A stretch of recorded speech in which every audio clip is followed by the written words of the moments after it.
Hello दोस्तों, स्वागत है आपका अपने परिवार उड़ान में। मैं मनीष आपके साथ भरूंगा उड़ान सफलता की ओर। डियर फ्रेंड्स, आज रोजगार विद अंकित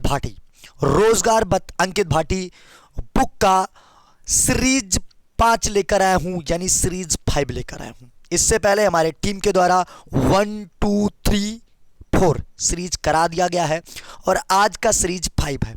तो डियर फ्रेंड्स, जीके जीएस का धुआं करने के लिए इस सेशन में आप जुड़ जाइए, ज़्यादा से ज़्यादा शेयर कीजिए और सब्सक्राइब कीजिए।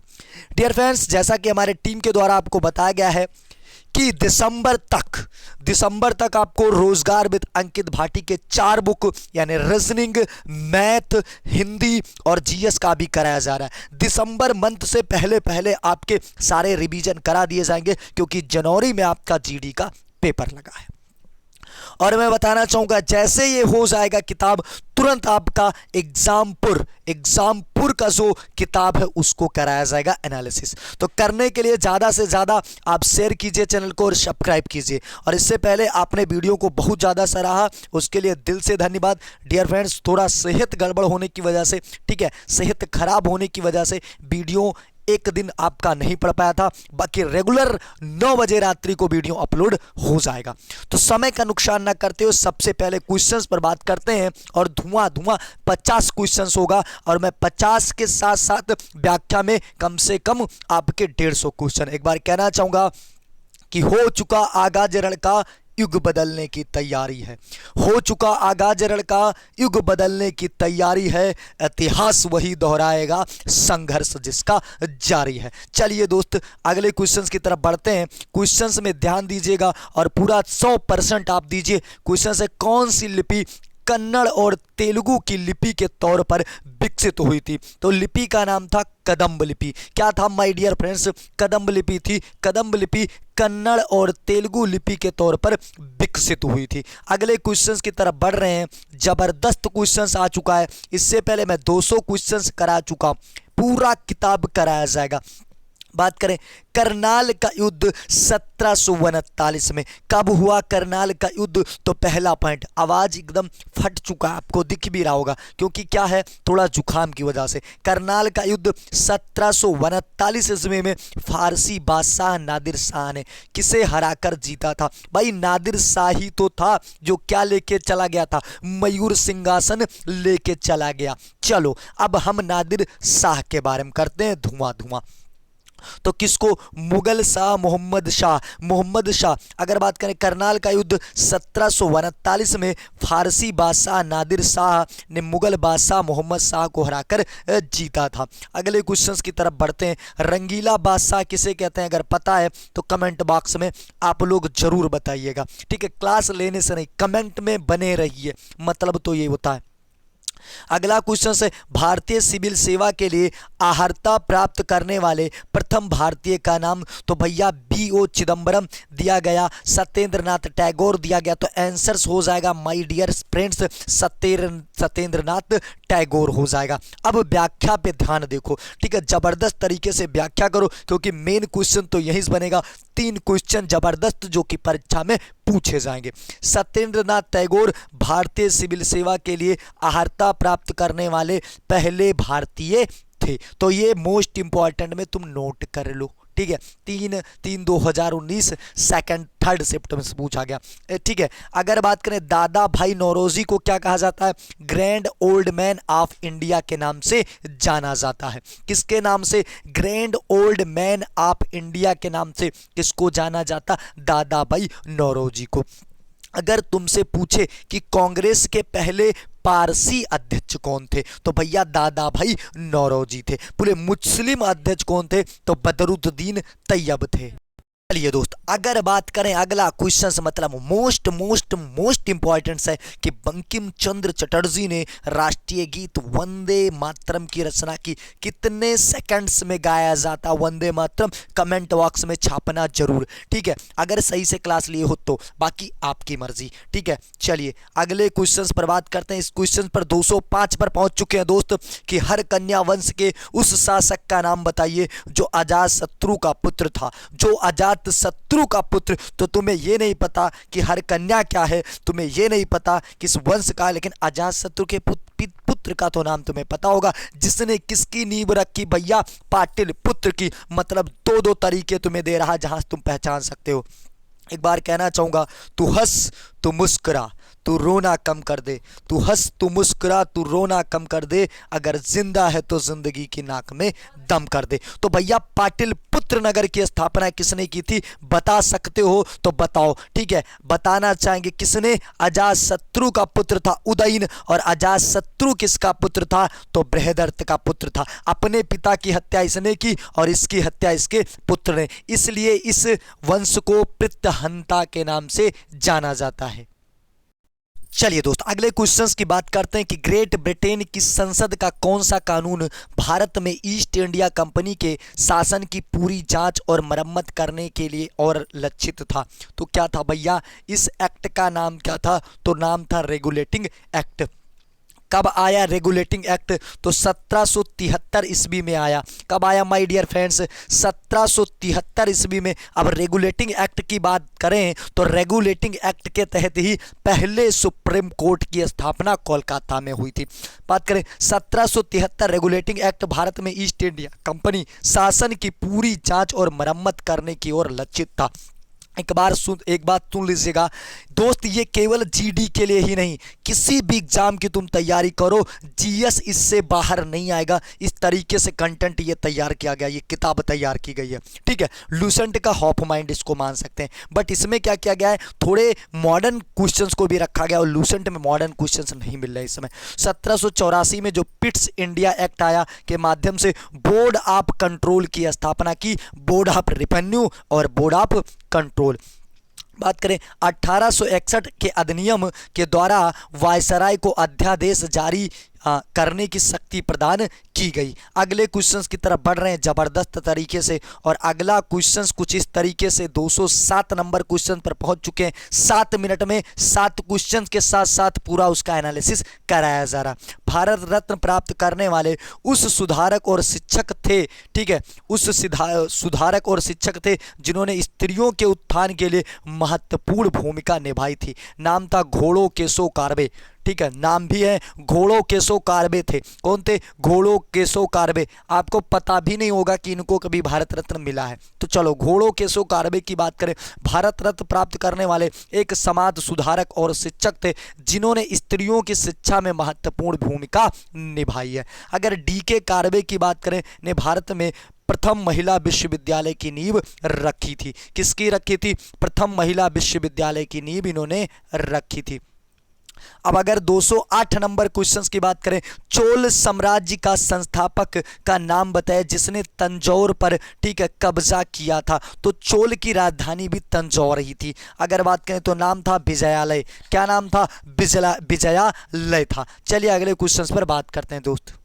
चलिए दोस्त, चोलों की अगर बात करें कि पल्लों के सामंत थे, मतलब पल्लों का जब शासन चल रहा था तब चोलों की जो राजधानी थी वो तंजावर थी। क्या थी दोस्त, तंजावर इनकी राजधानी थी। अब बात करते हैं 209 क्वेश्चंस पर, 209 नंबर क्वेश्चंस पर। इससे पहले 200 क्वेश्चंस करा दिए गए थे, अगर उसको आपने नहीं किया तो एक बार जरूर कर लीजिए। अगर बात करें डिस्क्रिप्शन में दिया गया पूरी तरीके से बाकी 4 वीडियो का, ठीक है। तो 1773 के विनिमय अधिनियम के दोष को दूर करने के लिए, मतलब जो गलतियां हुई 1773 रेगुलेटिंग एक्ट को, तो उसके बाद 1784 का आया होगा, 84, ठीक है। तो बात करें ब्रिटिश संसद द्वारा पारित किया गया था कौन सा अधिनियम, जो ईस्ट इंडिया कंपनी को अधिनियम 1784 से भी जाना जाता है। तो ये कौन सा, तो पिट्स इंडिया एक्ट दिया गया ना।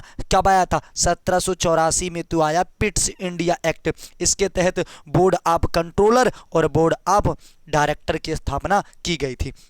अगर बात करें पिट्स इंडिया एक्ट 1784 में, ठीक है, जो गलतियां हुई 1773 में उसको सही करने के लिए लाया गया था। अगले क्वेश्चंस की तरफ जबरदस्त तरीके से, और डियर फ्रेंड्स मैं बताना चाहूँगा हमारे टीम के द्वारा ज्योग्राफी की बोले तो भूगोल की जबरदस्त पीसीएस तक का आप पेपर दे सकते हैं उस जबरदस्त नोट्स से पढ़ के, ठीक है। तो वो कंटेंट लाया जा रहा है, वो क्लास बस जल्द ही आपको इसी चैनल पर दी जाएगी, इसी चैनल पर दी जाएगी। तो चलिए बात करते हैं अमरोहा के युद्ध तुमने अमरोहा का युद्ध सुना ही नहीं होगा। 1305 में दिल्ली सल्तनत को किसके ऊपर विजय प्राप्त हुई थी? तो मंगोल सेना। बता दूं, जब समय कम हो तो केवल जीएस तुम्हारा आगे बढ़ा सकता है, क्योंकि मैथ वाले में तो समय लगेगा। अब जीएस ही, क्योंकि 60 मिनट का समय कम कर दिया गया। अमरोहा के युद्ध में 1305 में दिल्ली सल्तनत की मंगोल सेना के ऊपर विजय प्राप्त हुई थी। चलिए अगले क्वेश्चन की बात कर लेते हैं दोस्तों। इस क्वेश्चन पर ध्यान दीजिएगा। बात करें भारत सरकार अधिनियम 1919 23 दिसंबर 1919 से लागू हुआ। इस अधिनियम में सिफारिश किए गए सुधारों को शामिल किया गया। तो इसको कहते हैं मॉन्टेग्यू चेम्सफोर्ड। क्या कहते हैं? Montagu Chelmsford. तो भारत सरकार अधिनियम 1919 कब लागू हुआ था, इस पर पूरी तरीके से चर्चा करेंगे। तो 23 दिसंबर 1919 को लागू हुआ। इस अधिनियम में मॉन्टेग्यू चेम्सफोर्ड की सिफारिश पर किए गए सुधारों को शामिल किया गया। इस अधिनियम के द्वारा प्रांतों में द्वैध शासन प्रणाली शुरू की गई। 1919 के एक्ट के माध्यम से लोक सेवा आयोग का गठन किया गया। तो तुमसे पूछ सकता है किस एक्ट के तहत लोक सेवा आयोग का गठन हुआ था? तो तुम बताओगे 1919। जलियांवाला बाग कांड भी कब हुआ था? 1919 में। अगर बात करें, ठीक है, चलिए अगले क्वेश्चन पर बात करते हैं दोस्त। चलिए दोस्त अगले क्वेश्चन की बात करते हैं। वह पत्रिका जिसमें महात्मा गांधी ने उल्लेख किया था कि वह चाहते थे कि संविधान ऐसा करे, तो यंग इंडिया नामक पुस्तक में भाई साहब इन्होंने उल्लेख कर दिया है। बात करें, एक इंडिया पत्रिका में महात्मा गांधी ने उल्लेख किया कि वह चाहते थे कि संविधान ऐसा करे। गांधी जी ने हरिजन शब्द का प्रयोग, ठीक है, हिंदू समाज के उन लोगों के लिए किया है जो सामाजिक रूप से बहिष्कृत माने जाते हैं, बहिष्कृत थे। चलिए अब अगले क्वेश्चन पर बात करते हैं। जबरदस्त क्वेश्चन है। बात करें, विश्वामित्र का टीला किस राज्य में स्थित है? तो बाबू विश्वामित्र का टीला हरियाणा राज्य में स्थित है। कहाँ पर स्थित है? हरियाणा राज्य में स्थित है। और अगर बात करें, विश्वामित्र का टीला हरियाणा राज्य में स्थित है। चलिए अगर अगले क्वेश्चन की तरफ हम बढ़ते हैं। जबरदस्त क्वेश्चन और ये 214 नंबर क्वेश्चन है। एक बार कहना चाहूँगा कि रख हौसला वो मंजर भी आएगा और प्यासे के पास चलकर समंदर भी आएगा। कि रख हौसला वो मंजर भी आएगा और प्यासे के पास चलकर समंदर भी आएगा। कि थक कर ना बैठे मंजिल के मुसाफिर, मंजिल भी मिलेगी और मिलने का मजा भी आएगा। जहाँ सुई काम आ सकती है वहाँ भाला काम नहीं आ सकता। तो 8 घंटे यूट्यूब पर क्लास लेने से अच्छा है आप जबरदस्त कंटेंट के साथ किताबों पर सही से बनाइए। ठीक है, तो इस क्वेश्चन पर बात करते हैं। 214 नंबर, राष्ट्रीय एकीकरण की दिशा में योगदान के लिए कौन सा पुरस्कार दिया जाता है? तो भैया सरदार पटेल पुरस्कार। अब तुम तुक्का भी मारो तो मार सकते हो, कॉन्सेप्ट क्लियर होना चाहिए केवल। क्योंकि देखो सरदार पटेल पुरस्कार क्यों भाई? एकीकरण का जनक ही सरदार पटेल को माना जाता। राष्ट्रीय, अगर बात करें राष्ट्रीय एकीकरण दिशा में योगदान के लिए सरदार पटेल पुरस्कार दिया जाता है। पूछे सबसे ऊंची मूर्ति पूरे विश्व में, तो बाबू किसकी हो जाएगी? सरदार पटेल की। कहां पर स्थित? गुजरात के अंदर स्थित। अगर बात करें किस नदी पर स्थित? नर्मदा नदी पर स्थित। बिना फाउंडेशन के 182 मीटर ऊंची है। बात करें गीता चोपड़ा पुरस्कार राष्ट्रीय वीरता के क्षेत्र में दिया जाता है। परमवीर चक्र वीरता के क्षेत्र में दिया जाता, मतलब सेना को। अगर तुमसे पूछे ग्रैमी अवार्ड तो संगीत के क्षेत्र में दिया जाता। पुलकिंजर पुरस्कार, तिलक पुरस्कार पूछा तो पत्रकारिता के क्षेत्र में। चलिए अगले क्वेश्चंस की बात करते हैं। जबरदस्त क्वेश्चंस आ चुका है। 215 नंबर क्वेश्चंस कि किस कार्यक्रम को यूनेस्को द्वारा मानवता की अमूर्त संस्कृति के विरासत के रूप में चिन्हित किया गया है? तो कुंभ मेला को। और कुंभ कहाँ कहाँ लगता है ये भी तुम्हें बताना है। ठीक है, कुंभ कहाँ कहाँ लगता है? तो अगर बात करें कुंभ मेला को यूनेस्को द्वारा मानवता की अमूर्त सांस्कृतिक विरासत के रूप में चिन्हित किया गया। बात करें सूरज कुंड मेला हरियाणा में आयोजित होता है। अगर बात करें पुष्कर मेला तो राजस्थान में आयोजित होता है। अगर बात करें तार नेतर मेला तो बात करें गुजरात में आयोजित होता है। चलिए अगले क्वेश्चन की तरफ बात करते हैं दोस्त। चलिए अगले क्वेश्चन पर बात करते हैं दोस्त। भारतीय दर्शन के 6 विचारधाराओं में से निम्नलिखित में से कौन सा एक है? तो वेदांत है। क्या है? वेदांत है। बात करते हैं भारतीय दर्शन की 6 विचारधाराएं क्या है भैया? न्याय दर्शन, वैश्विक दर्शन, संख्या दर्शन, योग दर्शन, मीमांसा दर्शन और वेदांत दर्शन। योग दर्शन के गुरु कौन, मीमांसा दर्शन के गुरु कौन, संख्या दर्शन के गुरु कौन, वैश्विक दर्शन के गुरु कौन और न्याय दर्शन के गुरु कौन। तो सबके गुरु के नाम अगर पता है तो तुम्हें बताना चाहिए। योग के पतंजलि, ठीक है, न्याय के गौतम, ठीक है, तो आपको बताना है सारी चीज़ें। चलिए अगले क्वेश्चन पर बात कर लेते हैं ज़बरदस्त तरीके से, क्योंकि जब बताने लूँगा वैसे ही इतना तरीके से दे दिया और मैं भी अपने तरफ से करूँगा तो बहुत ज़्यादा वीडियो लंबी हो जाएगी। अगले क्वेश्चन की बात करते हैं। 1930 के दूसरे गोलमेज सम्मेलन में भीमराव अंबेडकर, बात करें BR अंबेडकर लिखा गया, मतलब भीमराव अंबेडकर ने क्या मांग की थी? तो भैया इन्होंने कहा था कि दलितों के लिए ना एक पृथक निर्वाचन मंडल बनाइए, मतलब दलित अलग चुनाव लड़ें। इनका सही भी कहना था भाई पृथक, क्योंकि इनको मौका नहीं मिल रहा था, तो पृथक मंडल के लिए इन्होंने मांग रखी थी। चलिए अगर बात करें 1930 के दूसरे गोलमेज सम्मेलन में भीमराव अंबेडकर ने दलितों के लिए पृथक निर्वाचन मंडल की मांग की थी। अगर बात करें दूसरे गोलमेज सम्मेलन में कांग्रेस ने भाग लिया था और इनकी तरफ से गए थे कौन, पता है आपको? ठीक है, ये बताना है, चलो कमेंट बॉक्स में। अगर बात करें 218 number, India wins freedom Maulana Abul Kalam Azad की पुस्तक है। इंडिया विंस फ्रीडम जो है पुस्तक किसकी है भाई? मौलाना अबुल कलाम आज़ाद की है। अब और भी पुस्तक पर बात करेंगे। इंडिया विंस फ्रीडम हो चुकी है। सुभाष चंद्र बोस ने क्या लिखा है? इंडिया स्ट्रगल पुस्तक किसकी है बाबू? तो इंडिया स्ट्रगल पुस्तक की बात करें माय डियर फ्रेंड्स, ठीक है, तो ये हो जाएगी आपके सुभाष चंद्र बोस जी की। अगर हिंदू स्वराज की बात करें तो महात्मा गांधी जी की हो जाएगी। अगर पूछे इंडिया डिवाइडेड तो ये राजेंद्र प्रसाद जी की हो जाएगी। और तुमसे पूछे डिस्कवरी ऑफ इंडिया तो हो जाएगी पंडित जवाहरलाल नेहरू की। किसकी हो जाएगी? पंडित जवाहरलाल नेहरू जी की। अगले क्वेश्चन की बात करते हैं। हिंदुस्तानी शास्त्रीय संगीत का सबसे प्राचीनतम रूप कौन सा है? तो ध्रुपद गायन। ध्रुपद गायन सबसे पुराना है। अगले क्वेश्चन पर बात करते हैं दोस्तों। अगले क्वेश्चन की बात करते हैं। ध्रुपद हिंदुस्तानी शास्त्रीय संगीत का सबसे प्राचीनतम रूप है।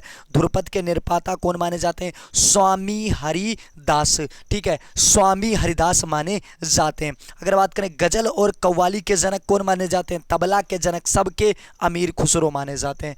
अगर बात करें सूफियाना कलाम एक सूफी समारोह है। अगले क्वेश्चन की तरफ बात करते हैं और ज़बरदस्त क्वेश्चन आ चुका है कि चैराल किस राज्य की एक पुरानी पारंपरिक नृत्य शैली है? डियर फ्रेंड्स बताना चाहूँगा, स्टैटिक जीके भी पूरा का पूरा, ठीक है, ज़बरदस्त तरीके से कंटेंट किताब में रखा हुआ, तो उसको बस जल्दी एक वीडियो डेली कराई जाएगी। और अगर आप लोग चाहते हैं डबल वीडियो कराई जाए तो उसके लिए कमेंट बॉक्स में जरूर लिख दीजिएगा। तो ये किसकी हो जाएगी भाई? मिजोरम का हो जाएगा। तो चेराल मिजोरम राज्य की पुरानी पारंपरिक नृत्य है। नागालैंड का जो प्रमुख नृत्य है वो मुर्गा नृत्य है। क्या है? मुर्गा नृत्य है। अगले क्वेश्चन पर बात करते हैं दोस्त, ठीक है।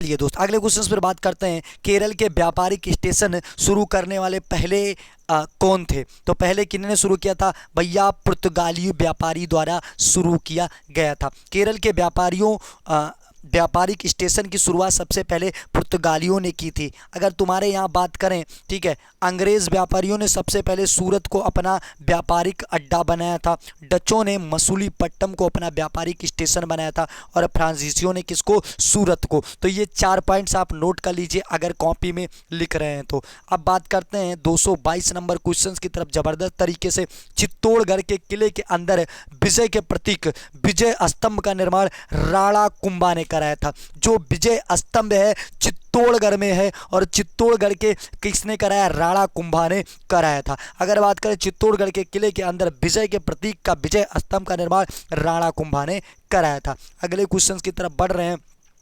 क्वेश्चन पूछा किस मुगल सम्राट ने सुलह-ए-कुल के विचार पर जोर दिया था? सुलह-ए-कुल पर विचार किसने दिया था? तो अगले क्वेश्चन पर बात करते हैं इसके ऑप्शन पर।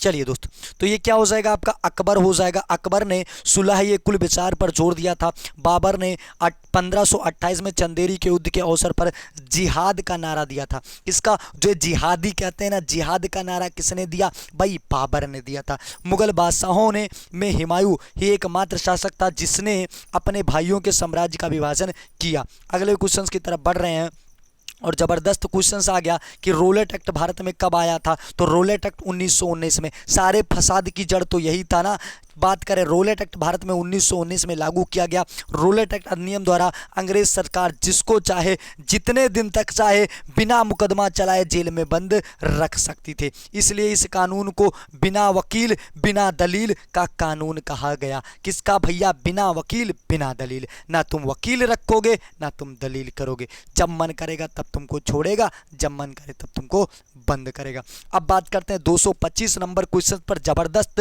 किस गवर्नर जनरल ने सती प्रथा को, इससे पहले ही बता चुका हूं, Lord William Bentinck. Lord William Bentinck ने 1829 में, ठीक है, किसके? राजा राम मोहन राय के साथ मिलकर क्या किया? सती प्रथा को बंद किया। लॉर्ड डलहौजी की बात करें, अपगत सिद्धांत राज्य हड़प नीति बोले तो की शुरुआत की। लॉर्ड कॉर्नवालिस को भारतीय सिविल सेवा का जनक माना जाता था। और अगर बात करें लॉर्ड हेस्टिंग को, तो पिंडरियों का दमन इन्होंने किया था। अगले क्वेश्चंस की तरफ बढ़ रहे हैं दोस्त। केसर सांगा, ठीक है, केसर सांगा है तो तिब्बती महाकाव्य है। केसर सांगा जो है ये क्या? एक तिब्बती महाकाव्य है दोस्त।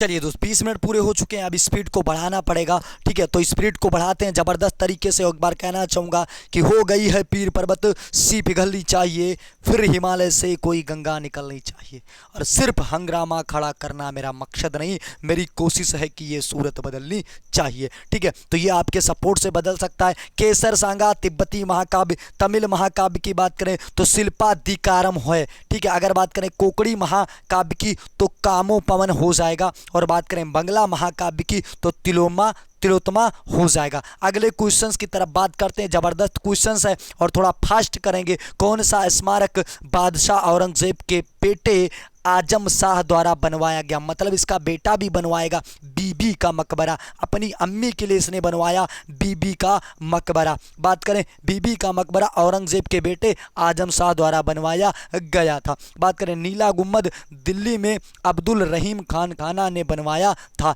अब्दुल रहीम खान खाना। अगर बात करें बुलंद दरवाजा फतेहपुर सिकरी में बनवाया गया अकबर के द्वारा, किस विजय के उपलक्ष्य में? तो बोले तो गुजरात विजय के उपलक्ष्य में। इससे पहले ही बता चुका हूं। 228 क्वेश्चन पर बाज की तरह झपटना सीखो। प्रसिद्ध महाकाव्य पद्मावत। बात करें पद्मावत किसकी रचना बाबू? मलिक मोहम्मद जायसी की रचना है। पद्मावत, अखरावट, ठीक है, ये सब किसकी रचना है? मलिक मोहम्मद जायसी की। अबू फजल अकबरनामा किसकी है भाई? तो ये अबू फजल की है। हुमायूंनामा किसकी है? तो हुमायूंनामा होती है गुलबदन बेगम की, जो उनकी बहन थी हुमायूं की। चलिए अगले क्वेश्चन की तरफ बढ़ते हैं। राजस्थान में बात करें जयपुर के क्षेत्र में कौन सा किला अपने कलात्मक हिंदू शैली तत्वों के लिए जाना जाता है? तो अंबर का किला हिंदू शैली के लिए जाना जाता है। बात करें राजस्थान के जयपुर क्षेत्र में अंबर का किला अपनी कलात्मक हिंदू शैली की तत्वों के लिए जाना जाता है। अब बात करते हैं 230 पर पहुंच चुके। द्वितीय गोलमेज सम्मेलन में हुआ, कब हुआ? तो पहला 1930 में, दूसरा 31 में, और इसमें लिया गांधी जी ने भाग। और अगर बात करें 32 माला तो गांधी जी ने भाग नहीं लिया, केवल एक में लिया, दूसरे गोलमेज सम्मेलन में। चलिए अगले क्वेश्चन पर बात करते हैं दोस्त।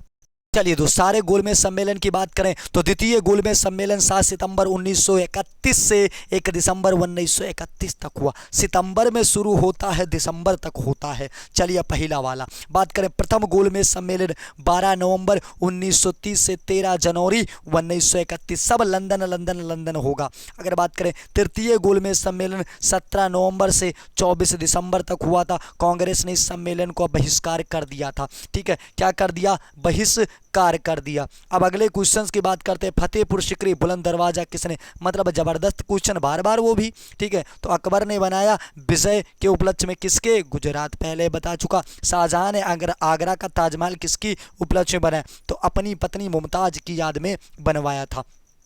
चलिए दोस्त अगले क्वेश्चंस की बात करते हैं। महात्मा गांधी ने असहयोग आंदोलन कब शुरू किया? ये पूछेगा तुमसे। 1920 में शुरू किया भाई साहब, ठीक है। जो देश को अस्थायी पैमाने पर आयोजित पहला जन आंदोलन, तो पहला गांधी जी द्वारा चलाया गया पहला जन आंदोलन कौन था? तो इसका था आंदोलन का नाम असहयोग आंदोलन। इसका धुआं करते हैं इनके पूरे आंदोलन का। बात करें असहयोग आंदोलन 1920 में महात्मा गांधी ने ठीक है, असहयोग आंदोलन की शुरुआत की, जो देश व्यापी पैमाने पर आयोजित पहला जन आंदोलन था। अगर बात करें इस आंदोलन के दौरान गांधी जी ने अपने कैसरिए हिंद और जुलू युद्ध पदक और लोअर पदक वापस कर दिए थे। भैया वापस करने था, कारण क्या था? क्योंकि हो गया था जलियांवाला बाग कांड, तो जिसकी वजह से इन्होंने वापस किया। 5 फरवरी 1922 में क्या हुआ था? भीड़ गुजर रही थी गोरखपुर पुलिस स्टेशन से। अब गोरखपुर पुलिस स्टेशन से भीड़ गुजर रही है, जय हिंद का नारा लग रहा है, तो भैया अंग्रेज पुलिस अधिकारी भी होंगे उसमें, और कुछ भारतीय भी थे जो आज भी चाटुकारिता करते, तब भी अंग्रेजों चाटुकारिता करते थे, वो नौकरी कर रहे थे। अब क्या हुआ? गुस्साई भीड़ ने बंद करके थाना को फूंक दिया। जब थाना को फूंक दिया तो उसमें क्या होते थे? 1/3 वाला मामला था, मतलब 3 भारतीय चाटुकारिता वाले होंगे तो 1 अंग्रेज सैनिक होगा, ठीक, उनके ऊपर। तो गांधी जी ने कहा भाई मरे होंगे सबसे ज़्यादा कहाँ के? भारत के, तो इसलिए इस आंदोलन को हम वापस लेते हैं, क्योंकि हम हिंसा नहीं चाहते। अब क्या था ये तो मतलब आप भी जानते हैं। चलिए दोस्त, तो इतनी सारी बात थी, कभी जब हम पूरा थ्योरी की क्लास लेंगे ना तो तुमको रट जाएगा एक एक क्वेश्चन, बस ये जानो, ठीक है। उम्र भले ही कम हो, ठीक है, मायने नहीं रखता। 1930 में प्रथम राष्ट्रमंडल खेलों का आयोजन कहाँ हुआ था? ठीक है, तो ये भैया कनाडा में हुआ था, ठीक है। भले ही हाँ बात करें सरदार पटेल भगत सिंह की उम्र कम थी, लेकिन देखिए जोश के साथ उन्होंने लड़ा है, ठीक है, तो उसको हम नहीं भुला सकते हैं दोस्त। चलिए अगले क्वेश्चन पर बात करते हैं।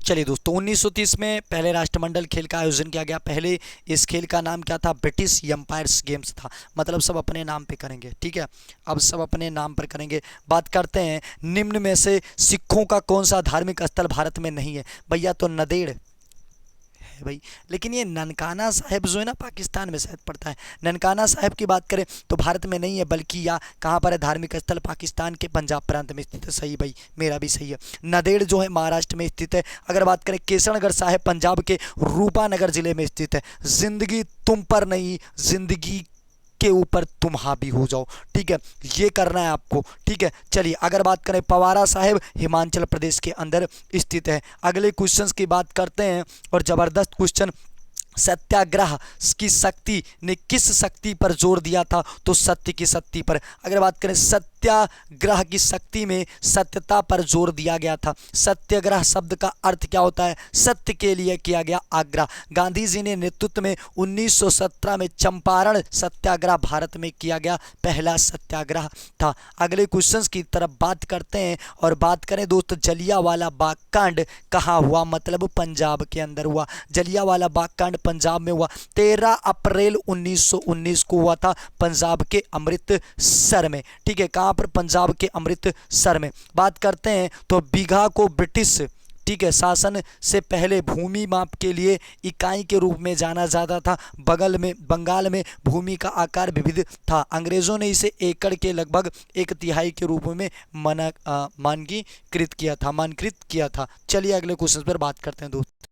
चलिए दोस्त, अगले क्वेश्चंस की ज़बरदस्त तरीके से बात करते हैं कि भारत में उपनिवेश विरोधी आंदोलन को बढ़ाने का परिणाम था, तो क्या था? एकता था। अगर बात करें राष्ट्रीय आंदोलन के दौरान भारत में उपनिवेश विरोधी आंदोलन बढ़ने का परिणाम एकता था। चलिए अगले क्वेश्चंस की तरफ बात करते हैं। 39 नंबर क्वेश्चंस पर अगर बात करें, चोरी चोरा कांड किस आधुनिक राज्य क्षेत्र में हुआ था? मतलब ये भी तुमसे पूछेगा, अरे यार गोरखपुर कहाँ स्थित? उत्तर प्रदेश में। बात करें चोरी चोरा कांड उत्तर प्रदेश के गोरखपुर में हुआ था। अब इसके बारे में धुआं तो करेंगे ही। बात करें महात्मा गांधी ने के असहयोग आंदोलन के दौरान 5 फरवरी 1922 के कुछ लोगों की गुस्साई भीड़ ने क्या किया? गोरखपुर के चोरा चोरी पुलिस थाने में आग लगा दी। वही तो मैंने भी बताया। बात करें जिसमें 23 पुलिस वालों की क्या हो गई? द इंड वाली मामला हो गया, जिसके कारण गांधी जी ने असहयोग वापस ले लिया था। असहयोग आंदोलन को क्या किया दोस्त? वापस ले लिया था, ठीक है। तो डियर फ्रेंड्स, बताना चाहूँगा हमारा उद्देश्य ही होता है कम समय में ज़्यादा जानकारी,